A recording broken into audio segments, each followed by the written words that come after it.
అబద్ధం చెప్పకూడదు అంటారు. కానీ ఆ అబద్ధం ఒక మనిషి జీవితాన్ని నిలబెడుతుంది అంటే, ఆ అబద్ధం చెప్పింది రామయ్య తాత.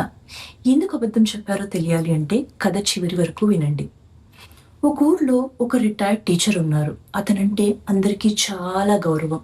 ఆ ఊర్లో ఎవరికి ఏ సమస్య వచ్చినా అతని దగ్గరికి వచ్చి ఆ సమస్య చెప్పి దాని పరిష్కారం తెలుసుకొని వెళ్తారు. అతనంటే అందరికీ అంత నమ్మకం.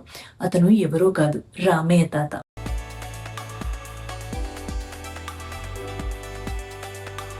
అదే ఊర్లో రాజు అని ఒక యువకుడు ఉన్నాడు.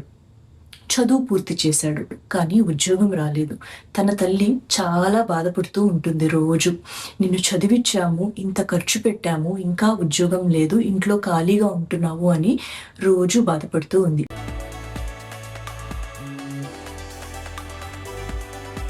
అది చూసిన రాజు చాలా బాధపడి ఊర్లో నుంచి వెళ్ళిపోదాం అనుకుని ఇంటి నుంచి బయలుదేరతాడు. అలా బయలుదేరిన వాడు బస్ స్టాప్ దగ్గరికి వస్తాడు. అక్కడే రామయ్య తాత కూర్చుని టీ తాగుతూ ఉన్నాడు. రామయ్య తాత రాజు బాధగా వెళ్తూ ఉండడం గమనించి రాజు ఇటు రా అని పిలుస్తాడు.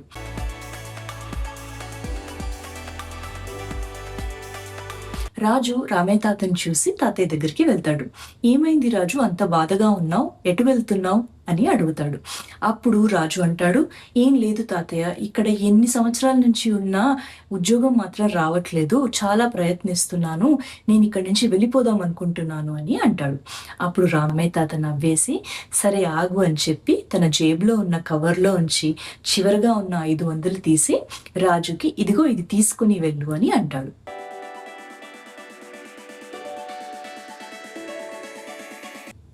అవి ఇస్తుంటే రాజు అంటాడు, తాతయ్య నీ దగ్గర ఇవే ఉన్నాయనుకుంటా కదా, ఇవి నాకు ఇచ్చేస్తే నీ జేబు ఖాళీ అయిపోతుంది కదా అంటాడు. అప్పుడు రామయ్య తాత, ఖాళీ జేబున్నా పర్వాలేదు కానీ ఖాళీ మనసు ఉండకూడదు. ఈ 500 కన్నా నీ భవిష్యత్తే చాలా ముఖ్యమైనది. నాకు నీ మీద చాలా నమ్మకం ఉంది, నీకు మంచి ఉద్యోగం వస్తుంది అని చెప్తాడు. అప్పుడు రాజు ఆ మాటలు విని 500 తాతయ్య దగ్గర నుంచి తీసుకుంటాడు. కానీ ఊరు నుంచి వెళ్ళిపోకుండా తిరిగి ఇంటికి వెళ్తాడు.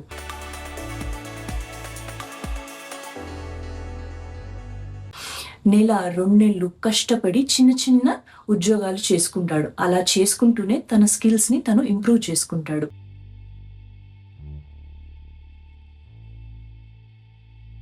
అలా చేస్తూ చేస్తూ ఉంటే 6 నెలల తర్వాత రాజుకి మంచి ఉద్యోగం దొరుకుతుంది.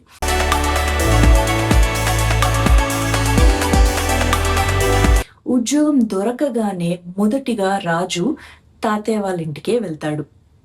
వెళ్ళి తాతయ్యకి 5,000 చేతిలో పెడతాడు.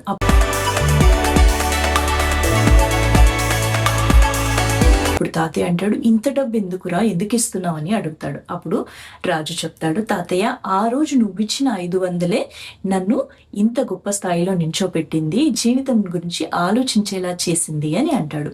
రామయ్య తాత కళ్ళలో నీళ్ళు వచ్చేస్తాయి. చేతిలో తాతయ్య డబ్బులు పెట్టుకొని, నన్ను క్షమించరా, ఆ రోజు నేను నీకు అబద్ధం చెప్పాను అంటాడు. అప్పుడు రాజు అంటాడు, మీరు నాకు అబద్ధం చెప్పడం ఏంటి తాతయ్య అని అంటాడు. ఇంతలో రామయ్య తాత మనవరాలు లోపల నుంచి ఏడుస్తూ వచ్చి, అవునన్నయ్య, ఆ రోజు తాతయ్య నీకు చెప్పింది అబద్ధమే, నిజానికి ఆ 500 తాతయ్య దగ్గర ఉన్నాయి, అవి కూడా తాతయ్య మందుల కోసం పెట్టుకున్నారు, కానీ నువ్వు ఊరొదిలి వెళ్ళిపోతాననగానే నీకిచ్చేశారు అని చెప్తాడు.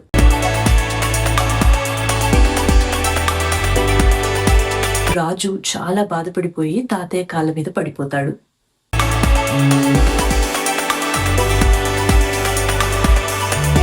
కొన్ని అబద్ధాలు మోసం చేయడానికి చెప్పబడవు, కొన్ని జీవితాలని నిలబెట్టడానికి చెప్పబడతాయి. మీ జీవితంలో ఇలా మీకు సాయం చేసిన వ్యక్తులు ఎవరైనా ఉన్నారా? అలా ఎవరైనా ఉంటే వారికి ఈ వీడియో పంపించి థ్యాంక్ యూ చెప్పండి. మీకు ఈ వీడియో నచ్చిందనుకుంటా. ఇలాంటి మంచి మంచి కథలు ఇంకా తెలుగులో వినాలనుకుంటే నా ఛానల్ ఒక కథ చెబుతా వినుకి సబ్స్క్రైబ్ చేసుకోండి.